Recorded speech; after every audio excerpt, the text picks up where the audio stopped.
अस्सलाम वालेकुम। Welcome to my YouTube channel. तो आज का जो टॉपिक है वो है डाइजेस्टिव सिस्टम का ओवरव्यू। तो उसका ओवरव्यू करने से पहले हम उसकी नीड को देख लेते हैं कि हमें डाइजेस्टिव सिस्टम की क्यों ज़रूरत होती है। We need food for cellular utilization. Cellular utilization हमारी सेल्स में तमाम जितने भी फंक्शंस हो रहे हैं उनके लिए उनको एनर्जी की ज़रूरत है, और वो एनर्जी हमें किससे मिलेगी? हमारी फूड से ही मिलेगी। Nutrients as building blocks for synthesis. हमारी बॉडी में डिफरेंट काइंड ऑफ कार्बोहाइड्रेट्स हैं, प्रोटीन्स हैं, लिपिड्स हैं, और उन सब को बनने के लिए उनके जो बिल्डिंग ब्लॉक्स होते हैं वो कहाँ से मिलते हैं? हमारे फूड से मिलते हैं। Sugar etc to break down for energy. तो हमारी बॉडी जो एनर्जी यूज करती है वो किसकी फॉर्म में यूज करती है? एटीपी। और एटीपी हम किससे लेते हैं? ग्लूकोज से। और ग्लूकोज कहाँ पे होता है? ऑफ कोर्स हमारी डाइट से हम उस ग्लूकोज को हासिल करते हैं। Most food that we eat can't be directly used by the body.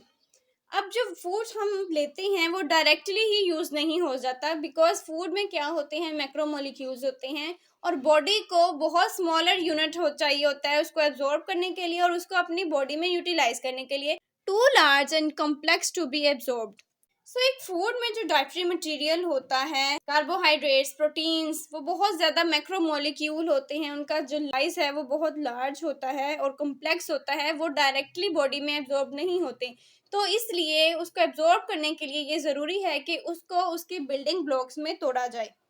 Chemical composition must be modified to be usable by cells. यहाँ पे भी वंस अगेन वही बात है कि उसकी केमिकल कंपोजिशन को भी चेंज करना होगा। जैसे ही वो मैक्रोमोलिक्यूल से स्मॉलर यूनिट्स में आएंगे तो उनकी केमिकल कंपोजिशन जो है वो चेंज होगी। सो यहाँ पे आता है डाइजेस्टिव सिस्टम का रोल कि फूड तो हम लेते हैं ताकि उससे हमें एनर्जी हासिल हो सके, लेकिन जो फूड हम लेते हैं उसको हम डायरेक्टली एनर्जी के लिए यूज नहीं कर पाते, इसलिए हम उसको ब्रेक डाउन करते हैं। एंड डाइजेस्टिव सिस्टम क्या करता है, उसका क्या रोल है? मेनली उसका रोल यही है कि फूड जो हम अपने मुंह से इंजेस्ट करते हैं उसको स्मॉलर पीसेस में कन्वर्ट करना, ताकि उसको एब्जॉर्ब किया जा सके और अपनी बॉडी की तमाम energy needed and other things जो भी हम अपने फूड से एब्जॉर्ब कर सकते हैं, हासिल कर सकते हैं, वो सब कुछ हासिल किया जा सके। People are probably more aware of their digestive system than of any other system, not least because of its frequent messages. हमारी बॉडी में डिफरेंट काइंड ऑफ सिस्टम है, रेस्पिरेटरी सिस्टम है, डाइजेस्टिव सिस्टम है, अदर काइंड ऑफ सिस्टम है, लेकिन digestive system के बारे में आपको सबसे ज़्यादा अवेयरनेस होती है बिकॉज फ्रीक्वेंटली मैसेजेस आते हैं डाइजेस्टिव सिस्टम की तरफ से। अब वो मैसेजेस कैसे आते हैं? In the form of hunger. जब आपको भूख लगती है तो आपको पता चलता है कि अब हमारी बॉडी को एनर्जी की ज़रूरत है, तो हमने कोई भी किसी भी टाइप ऑफ फूड को लेना है। सो डाइजेस्टिव सिस्टम की इंपॉर्टेंस को देख लिया कि वो हमारे लिए क्यों ज़रूरी है। अब नेक्स्ट उसके फंक्शंस को देखते हैं कि डाइजेस्टिव सिस्टम हमारी बॉडी में क्या क्या फंक्शन को परफॉर्म कर रहा है। तो इसमें आ जाते हैं मेनली 6 पॉइंट्स, और स्टार्ट करते हैं वन बाय वन, जिसमें सबसे पहले है ingestion. Occurs when material enter digestive tract विया द माउथ। अगर हम अपने फूड को लेंगे ही नहीं तो डाइजेस्टिव सिस्टम के जो बाकी स्टेप्स हैं उनका होना तो इम्पॉसिबल है। सो सबसे पहले इम्पोर्टेंट है कि हम किसी चीज़ को इंजेस्ट करें, और वो हम किसकी हेल्प से करते हैं? हमारे माउथ की हेल्प से, और हम सब इस चीज़ के बारे में जानते हैं। नेक्स्ट है mechanical processing, crushing and sharing. हम फूड लेते हैं in the form of big bytes. अब वो बिग बाइट्स जो होते हैं वो डायरेक्टली हमारी एसोफेगस से पास नहीं हो सकते, इसलिए नेक्स्ट स्टेप आएगा ओरल कैविटी में ही चर्निंग प्रोसेस, कि उस बिग बाइट को with the help of teeth small pieces में कन्वर्ट किया जाएगा। Makes material easy to prepare along digestive system. जैसे ही बाइट को स्मॉल पीसेस में कन्वर्ट किया जाएगा तो ये बहुत इजी हो जाएगा कि वो डाइजेस्टिव सिस्टम में आगे से आगे मूव करती जाए। नेक्स्ट है डाइजेशन। सो जैसे ही इंजेस्ट कर लिया, उसके स्मॉल पीसेस भी हो गए, अब उसकी डाइजेशन स्टार्ट होगी। The chemical breakdown of food into small organic fragments for absorption by digestive epithelium. Basically digestion 2 types की होती है, केमिकल होती है एंड मैकेनिकल होती है। केमिकल में हार्मोन्स, एंजाइम्स, जूसेस एक्ट करते हैं, और मैकेनिकल में चर्निंग, शेयरिंग, ये सब कुछ आता है। सो डाइजेशन मेनली किसे कहते हैं? मैक्रोमोलिक्यूल से स्मॉलर ऑर्गेनिक फ्रैगमेंट्स में जो चेंज कर देना फूड को, उसको हम डाइजेशन कहते हैं, और ये किसकी वजह से होता है? Bye digestive epithelium. सो इस स्टेप के बाद क्या आएगा? Secretion. It is the release of water, acids, enzymes, buffers and salts by epithelium of digestive tract by glandular organs. अब वो डाइजेशन किसकी हेल्प से होगी? With the certain amount of enzymes, hormones, gastric juices, और इन सब की secretion या तो एपिथेलियल से होगी या सर्टेन टाइप ऑफ ऑर्गन्स हैं लाइक पेनक्रियास है, लीवर है, जो अपने जूसेस को अपने स्पेसिफिक टाइप ऑफ हार्मोन्स को रिलीज करता है ताकि डाइजेशन में हेल्प कर सके। नेक्स्ट है एब्जॉर्प्शन। सो डाइजेशन में ये स्टेप हो गया कि मैक्रो मॉलिक्यूल से स्मॉलर मॉलिक्यूल्स में वो कन्वर्ट हो गई हैं। अब वो जो स्मॉलर मॉलिक्यूल्स हैं वो बॉडी में एब्जॉर्ब किए जाएंगे ताकि उससे एनर्जी प्रोड्यूस की जाए या जो भी उससे फंक्शन परफॉर्म हो सकता है उसको परफॉर्म किया जाए। तो absorption, movement of organic substrates, electrolytes, vitamin and waters. So ये सारी चीज़ें हैं जो हमें हमारे फूड से मिलती हैं across digestive epithelium tissue into the interstitial fluid of digestive tract. So इसकी मूवमेंट किससे होती है? डाइजेस्टिव एपिथेलियम से। जितने भी इंटरस्टिशियल फ्लूइड होते हैं डाइजेस्टिव ट्रैक्ट में, चाहे वो ब्लड सर्कुलेटरी सिस्टम है या लिम्फेटिक सिस्टम है, उसमें जो मूवमेंट होती है इन दोनों के बीच में, उसको हम कहेंगे एब्जॉर्प्शन। तो ये हो गए थे 5 पॉइंट्स। अब नेक्स्ट एंड लास्ट पॉइंट जो डाइजेस्टिव सिस्टम में आता है, excretion, removal of waste products from body fluids. So digestive tract से वेस्ट प्रोडक्ट के रिमूवल को हम कहेंगे excretion. Process called defecation removes faeces. Undigestible food जो एंड प्रोडक्ट होता है हमारे डाइजेस्टिव सिस्टम में तमाम प्रोसेसेस के बाद, उसको हम कहते हैं फीसिस। ये सेमी सॉलिड होता है और इसके रिमूवल को या इसके एक्सक्रीशन को हम बेसिकली क्या कहते हैं? डेफिकेशन। डाइजेस्टिव सिस्टम किससे बना हुआ है? Also called the gastro intestinal tract और एलिमेंट्री कैनाल। सो इसको गैस्ट्रो इंटेस्टिनल ट्रैक्ट और एलिमेंट्री कैनाल भी कहते हैं। और इसका क्या रीजन है? इस मस्कुलर ट्यूब, ये एक मस्कुलर ट्यूब होती है, extends from our mouth to the anus. So एक मस्कुलर ट्यूब होगी जो कि हमारे माउथ से स्टार्ट होगी, एसोफेगस, फिर ये बीच में बाकी ऑर्गन्स आएंगे एंड हमारे एनस में जाके वो एंड हो जाएगी। इसलिए इसको एक ट्रैक्ट कहते हैं क्योंकि एक ट्रैक की तरह ही ये हमारी बॉडी में बना होता है या बिछा होता है। तो अगर हम इसकी ऑर्गन्स की बात करें तो माउथ के बाद ये कहाँ कहाँ पे जाएगा? Passes through pharynx, oesophagus, stomach and small and large intestine. So ये हमारे माउथ से शुरू होगा, उसके बाद वो फेरिंग्स में जाएगा, फिर एसोफेगस में जाएगा, फिर स्टमक में जाएगा, फिर स्मॉल से लार्ज इंटेस्टाइन में, और एंड पे आएगा एनस। सॉरी कि ये इतना क्लियर नहीं है कि जितना इसको एक्सपेक्ट किया गया था, लेकिन फिर भी हम इसको देखते हैं कि इसमें क्या क्या हाईलाइट किया गया है। तो बेसिकली यहाँ पे 2 टाइप्स ऑफ ऑर्गन्स जो कि हमारे डाइजेस्टिव सिस्टम है उनको हाईलाइट किया गया है। 1 टाइप है जो उसकी मेजर ऑर्गन्स है, नेक्स्ट है एसेसरी ऑर्गन्स। मेजर ऑर्गन्स वो वाले ऑर्गन्स होंगे जहाँ पे फूड डायरेक्टली पास करेगा, एंड एसेसरी ऑर्गन्स वो ऑर्गन्स होंगे जो कि डायरेक्टली कॉन्टेक्ट में तो नहीं होंगे लेकिन फिर भी फूड को डाइजेस्ट होने में असेस करेंगे, उसको हेल्प करेंगे। सो मेजर ऑर्गन में सबसे पहले आ जाता है ओरल कैविटी, माउथ। तो आप इसको नोट भी कर सकते हैं, यहाँ पे है इंजेशन। ओरल कैविटी में सबसे पहले क्या होगा? इंजेशन होगी। इसी से तो हम माउथ से ही अपने फूड को इंजेस्ट करते हैं। Mechanical processing with accessory organs. So यहाँ पे क्या होगा? एक तो इंजेक्शन का स्टेप होगा, नेक्स्ट होगी मैकेनिकल प्रोसेसिंग, और वो किसकी हेल्प से होगी? एसेसरी ऑर्गन्स की हेल्प से। और यहाँ पे कौन कौन से एसेसरी ऑर्गन्स होंगे? एक तो सलाइवरी ग्लैंड्स हैं, फिर उसके बाद टीथ भी है और टंग भी है। इसकी वजह से वो मैकेनिकल प्रोसेसिंग को परफॉर्म करेगा। टीथ और टंग जो होते हैं हमारे फूड को स्मॉलर पार्टिकल्स में या स्मॉलर पीसेस में कन्वर्ट करने में हेल्प करते हैं, उसकी चर्निंग में हेल्प करते हैं। मॉइस्चनिंग, मिक्सिंग विथ सलाइवरी सिक्रीशन। इसके अलावा क्या फंक्शन होता है? हमारे माउथ में जो सलाइवरी ग्लैंड्स होते हैं वो लुब्रिकेट करते हैं हमारे फूड को और उसको एक शेप देते हैं बोलस की। बोलस क्या होता है? ये एक soft flexible shape of food होती है ताकि उसको इजीली स्वेलो किया जा सके। तो माउथ के बाद नेक्स्ट क्या आएगा? Pharynx, muscular propulsion of material into the oesophagus. Pharynx क्या करता है? ये प्रोपेल करता है हमारी बोलस को हमारे माउथ से हमारी फूड पाइप या एसोफेगस में।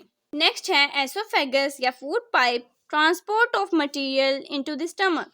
तो माउथ से इंजेस्ट करके फेरिंग्स के बाद फूड पाइप पे आएगा और उसका फंक्शन क्या होगा कि उसने उस फूड को स्टमक तक पहुंचाना है। फिर नेक्स्ट आएगा stomach, chemical breakdown of material by acid and enzymes.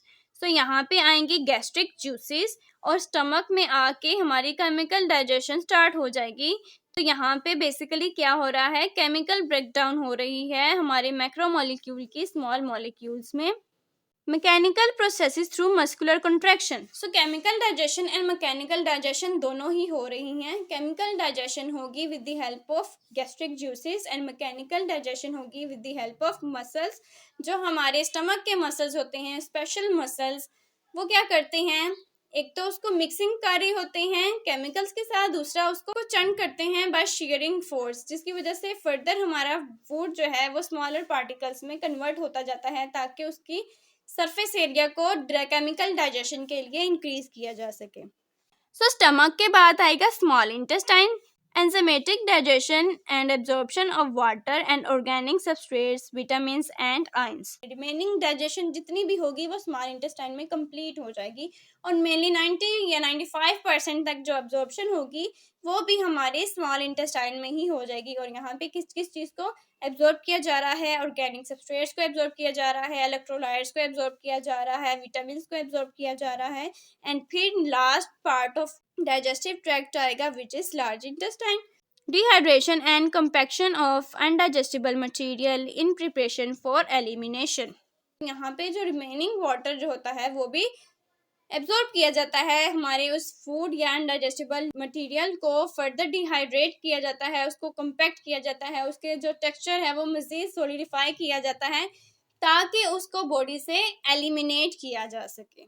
सो ये थे मेजर ऑर्गन। नेक्स्ट देखते हैं एसेसरी ऑर्गन जो कि एसेस करते हैं, और उनमें सबसे पहले आएगा टीथ। और यहाँ पे क्या होगा, मैकेनिकल प्रोसेसिंग बाय च्यूइंग, या इसको हम मैस्टिकेशन भी कहते हैं। बिग चर्न्स या बिग बाइट्स जो होते हैं जो हम अपने फूड के लेते हैं, उनको मैकेनिकल प्रोसेसिंग के बाद बहुत स्मॉलर पीसेस में कन्वर्ट कर देता है। इस प्रोसेस को या तो हम च्यूइंग कहते हैं या मैस्टिकेशन कहते हैं।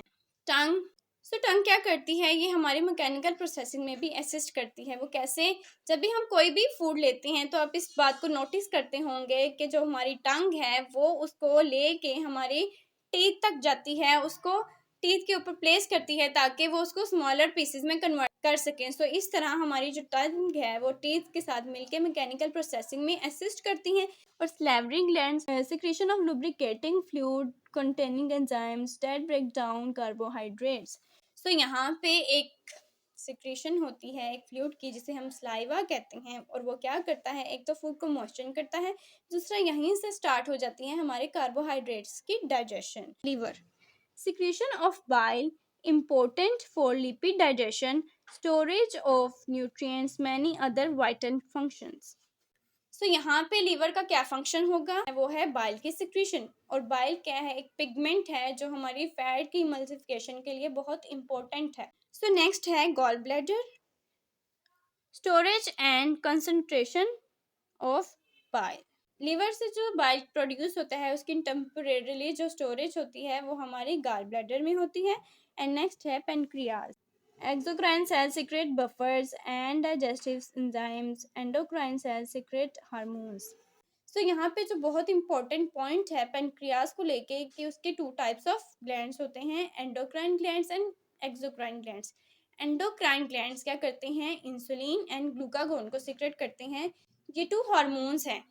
एंड नेक्स्ट जो एक्सोक्राइन ग्लैंड्स हैं वो क्या करते हैं, वो डाइजेस्टिव एंजाइम्स को सीक्रेट करते हैं, और इसके अलावा ये बफर्स को भी रिलीज करता है ताकि जो स्टमक से एसिड्स आए हैं उनको बफर किया जा सके। तो ये सारे पार्ट्स थे हमारे डाइजेस्टिव सिस्टम के। अब मेनली हम स्टार्ट करते हैं ओवरव्यू को कि किस तरह माउथ से एक चीज़ हमारी इंजेक्शन के बाद अपने एंड प्रोडक्ट में चेंज हो के एलिमिनेट कर दी जाती है।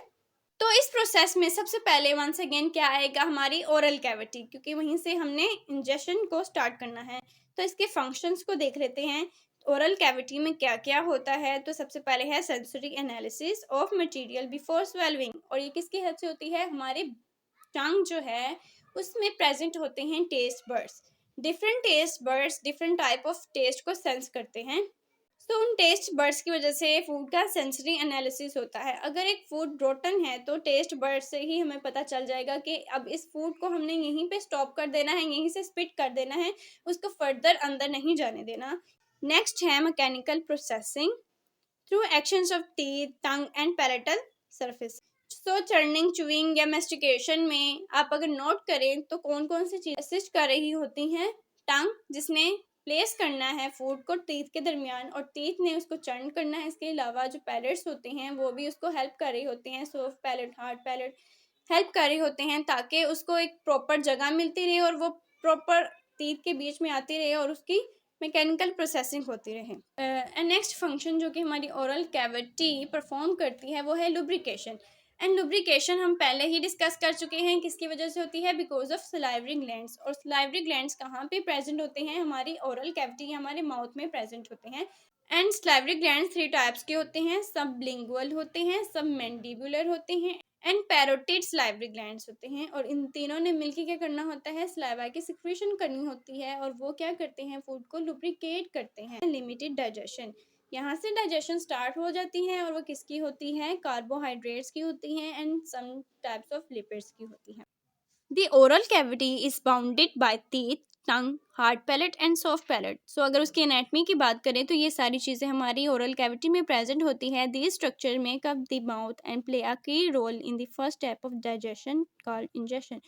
सो मेनली ओरल कैविटी की ये जो एनाटमी है वो किस चीज़ में हेल्प करती है, इंजेशन में हेल्प करती है, जो कि फर्स्ट स्टेप है हमारी डाइजेशन का। This is where the teeth and tongue work with salivary glands to break down food into small masses that can be swallowed, preparing them for journey through the alimentary canal. So, उसको bolus में convert किया जाता है ताकि वो अपनी alimentary canal की journey को कंटिन्यू कर सकें। अगर हम यहाँ पे देखें तो माउथ में जो च्यूइंग होती है वो अप्रोक्सीमेटली 1 मिनट लगाती है। उसके बाद हमें स्वेलोइंग में 2 to 3 सेकेंड्स लगते हैं।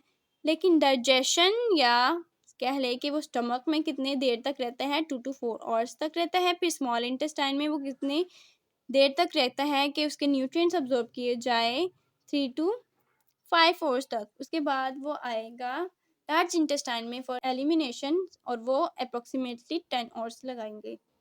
Saliva moisten food and begins the process of chemical digestion. So यहाँ पे saliva ने क्या करना है, उसको फूड को मॉइस्चन करना है ताकि उसकी केमिकल डाइजेशन स्टार्ट हो सके। Saliva secreted by salivary glands aids the mechanical and chemical process of digestion. So saliva ने क्या करना है, उसकी मैकेनिकल डाइजेशन में भी एड करना है क्योंकि जैसे ही लुब्रिकेशन होगी, सॉफ्टन होगा तो इजीली वो तेज से च्यू कर दिया जाएगा। Saliva is about 99 water and not only moisten food but cleanses the mouth. So यहाँ पे एक बात नोट करने वाली है कि हमारा जो saliva होता है इसका जो फंक्शन है वो सिर्फ फूड तक नहीं है, ये इसके फूड को मॉइस्चन या लुब्रिकेट करने के अलावा हमारे माउथ को भी क्लीन करता है। जितने भी केमिकल हमारे फूड में होंगे वो with the help of saliva dissolve होंगे और उसी की वजह से हम टेस्ट को सेंस कर पाएंगे। तो यहाँ पे एक बात जो बहुत इंपॉर्टेंट है वो है पेरिस्टालसिस, जो कि हमारी एसोफेगस में होती है ताकि जो फूड है हमारे स्टमक तक आ सके। सो पेरिस्टालसिस बेसिकली क्या है, वेव ऑफ कंट्रैक्शन होती है और यहाँ पे कंट्रैक्शन आएगी तो पीछे जो पोलस था जैसे ही कंट्रैक्शन होगी वो आगे मूव कर जाएगा। तो इसी तरह ये कंट्रैक्शन चलती जाती है और जो हमारा फूड है वो आगे पास करता जाता है। तो अब फूड स्टमक में आ गया है तो उसको डिस्कस कर लेते हैं। The stomach is the widest part of the digestive tube. Stomach हमारे डाइजेस्टिव ट्यूब का वाइडेस्ट पार्ट है, इसको हम सैग कहते हैं, जो कि जे शेप का होता है। Is a muscular wall J shape sac in which food is stored. So यहाँ पे आके फूड को स्टोर किया जाता है फॉर मेनली डाइजेशन, जो कि केमिकल या मैकेनिकल होती है। चर्न किया जाता है और उसको मिक्स किया जाता है गैस्ट्रिक जूसेस से, जो कि उसकी लाइनिंग से सिक्रेट किए जाते हैं। This process begins moments after food enters the stomach from oesophagus through the gastro-oesophageal junction. तो ये चर्निंग मिक्सिंग का जो प्रोसेस है वो जैसे ही फूड हमारे स्टमक में आता है साथ ही स्टार्ट हो जाता है। सो एसोफेगस से स्टमक में जो हमारा फूड आता है वो कहाँ से आता है, उसको पास होना पड़ता है गैस्ट्रोएसोफेजियल जंक्शन से। गैस्ट्रोएसोफेजियल जंक्शन मेनली क्या है, स्फिंक्टर। स्फिंक्टर क्या है, रिंग ऑफ मसल्स होती हैं जो कॉन्ट्रैक्ट और रिलैक्स करती हैं। तो जैसे ही एसोफेगस के लास्ट पे फूड आएगा तो वो रिंग जो है वो ओपन होगा, वहां से फूड पास होगा और साथ ही वो क्लोज हो जाएगा। नेक्स्ट है gastric juices include digestive enzymes and hydrochloric acid which not only break down food but also kills potentially harmful sorry यहाँ पे हार्मफुल है, हार्मफुल माइक्रोब्स। तो जो गैस्ट्रिक जूसेस होते हैं उनमें क्या क्या आता है, एक तो उनमें डाइजेस्टिव एंजाइम्स आते हैं जिन्होंने डाइजेशन करनी होती है। हाइड्रोक्लोरिक एसिड होता है जो हमारी फूड में तकरीबन हर चीज़ को डाइजेस्ट कर लेता है। और ये चीज़ें ना सिर्फ हमारी फूड को डाइजेस्ट करती हैं बल्कि जितने भी उसमें हार्मफुल बैक्टीरिया होते हैं हमारी फूड में जो चले जाते हैं उनको भी किल कर देते हैं ताकि वो अपने हार्मफुल इफेक्ट्स को शो ना कर पाए।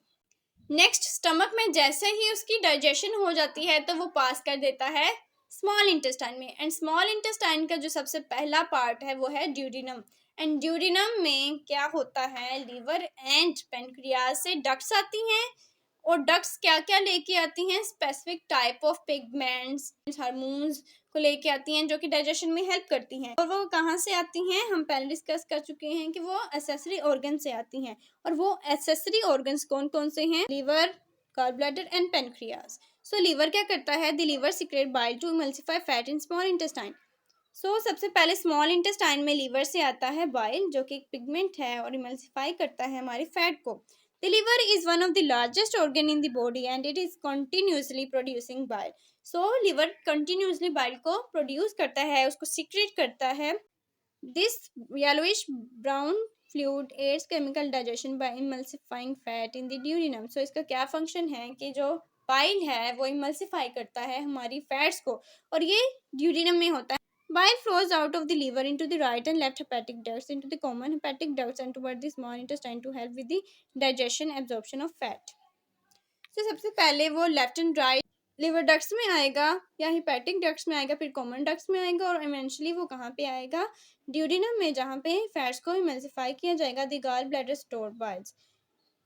क्योंकि लीवर जो है हर वक्त कंटिन्यूसली वो बाइल को सीक्रेट कर रहा है लेकिन हर टाइम पे फूड की जो डाइजेशन होती है वो नहीं भी हो रही होती, तो इससे क्या होता है कि जो excess amount of bile produce होता है वो टेम्पोरेली गॉल ब्लैडर में स्टोर कर दिया जाता है। If bile is not immediately needed for digestion it flows up to the cystic duct to the gall bladder. So यहाँ पे सिस्टिक डक्ट की वजह से वो गॉल ब्लैडर में स्टोर कर दिया जाता है। नेक्स्ट है pancreas. Pancreas secrets pancreatic juice, a mixture of digestive enzymes, water buffer and electrolytes produced by acinar and epithelial cells. So ये सारी चीज़ें हमारी पेनक्रियास से सीक्रेट होती हैं और ड्यूडिनम में आती हैं।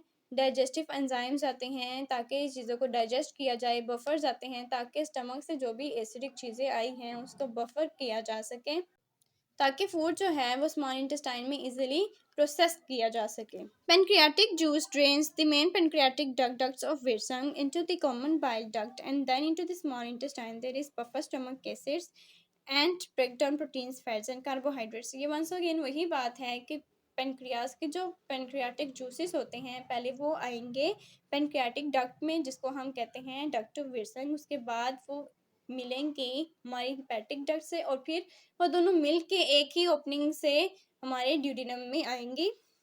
और उसका यही फंक्शन है कि उसमें बफर होंगे, डाइजेस्टिव एंजाइम्स होंगे जो कि कार्बोहाइड्रेट्स वगैरह को डाइजेस्ट करेंगे। नेक्स्ट इम्पॉर्टेंट पार्ट, क्योंकि डाइजेशन तो हो गई है, अब वो आ गए हैं in the form of nutrients में। सो अब न्यूट्रिएंट्स को एब्जॉर्ब किया जाएगा और जो वेस्ट है उनको रिलीज कर दिया जाएगा। So nutrients in, waste out. We write that line the wall of small intestine absorbs nutrients into capillaries of the circulatory system and lacteals of the lymphatic system. जैसे हमारे सर्कुलेटरी सिस्टम के capillary bed है जिससे directly चीज़ों को absorb किया जाता है, इस तरह हम लिम्फेटिक सिस्टम के कैपिलरी बेड को कहेंगे lacteal.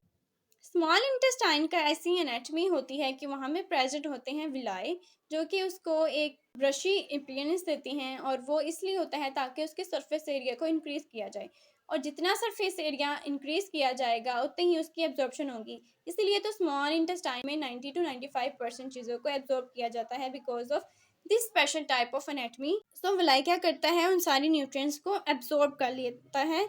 Chyme passes from the small intestine through the ileocecal valve and into the cecum of the large intestine. So, जैसे ही उसमें 90 to 95 चीज़ें एब्जॉर्ब कर दी जाती हैं, अब काइम थोड़ा सा सॉलिडिफाई हो गया है और वो क्या करता है, वो पास करता है स्मॉल इंटेस्टाइन से लार्ज इंटेस्टाइन के फर्स्ट पार्ट तक जो कि कौन सा है, सीकम है। और इस तरह यहाँ पे भी उसको वंस अगेन एक वॉल्व से पास होना पड़ता है जिसको हम इलियोसिकल वॉल्व कहते हैं। Any remaining nutrients and some water absorbed as peristaltic wave move the chyme into the ascending and transverse colon. This dehydration combined with peristaltic wave has compact the chyme. So यहाँ पे क्या होगा, different parts of large intestine जैसे caecum है वो first है, फिर ascending colon आएगा, फिर ट्रांसवर्स कोलोन आएगा, फिर डिसेंडिंग आएगा। ये सारे पार्ट्स क्या करते हैं, उस फूड को पेरिस्टाल्टिक मूवमेंट से आगे प्रोपेल करते जाते हैं और जितनी भी उसमें चीज़ें होती हैं उन सबको एब्जॉर्ब कर देते हैं और उस फूड या अनडाइजेस्टेबल फूड को डिहाइड्रेट कर देते हैं, कंपैक्ट कर देते हैं in the form of faeces. The solid waste formed is called feces. It continuously to move through the descending and sigmoid colon. The large intestine temporarily stores the feces prior to the elimination. ऐसा क्या होता है कि large intestine में descending colon से पहले ही waste product से सारी चीज़ों को एब्जॉर्ब कर दिया जाता है। अब वो सॉलिड हो गई हैं, फीसिस में कन्वर्ट हो गई हैं, तो डिसेंडिंग कोलोन से वो आएगा सिग्मॉइड कोलोन में और उसके बाद लार्ज इंटेस्टाइन टेम्पोरेरीली उसको स्टोर करेगी इन रेक्टम। रेक्टम में स्टोरेज के बाद जो एनस है उससे हमारे फीसिस को एक्सपेल आउट कर दिया जाता है। The body expels waste product from digestion through the rectum and anus.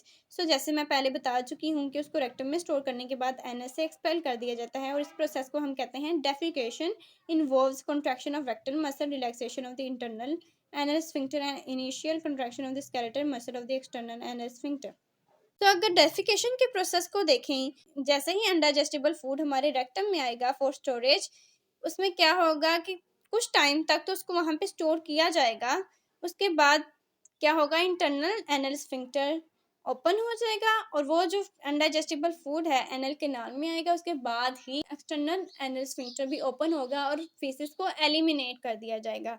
Internal anal sphincter जो है वो इनवोलेंट्री होता है, वो हमारे कंट्रोल में नहीं होता कि कब रेक्टम से एनल कैनाल तक हमारी फीसिस आए, लेकिन जो एक्सटर्नल है वो हमारे कंट्रोल में होता है कि हमने किस राइट टाइम का वेट करना है ताकि हम उस वेस्ट प्रोडक्ट को हमारी बॉडी से एलिमिनेट कर दें।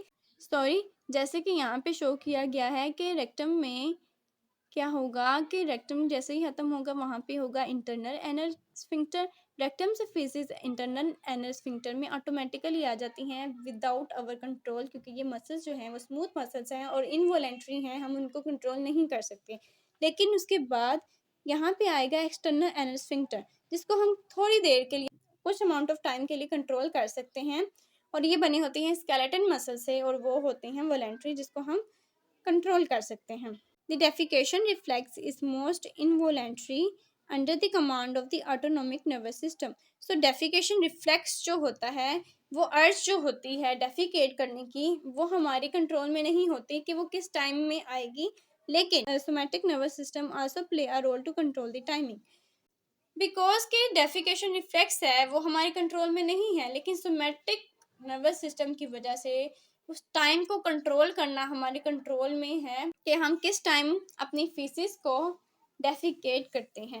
तो ये था हमारे डाइजेस्टिव सिस्टम का ओवरव्यू। आई होप सो कि आपको समझ आई होगी। तो मिलते हैं नेक्स्ट वीडियो में। अंटिल देन, अल्लाह हाफिज़।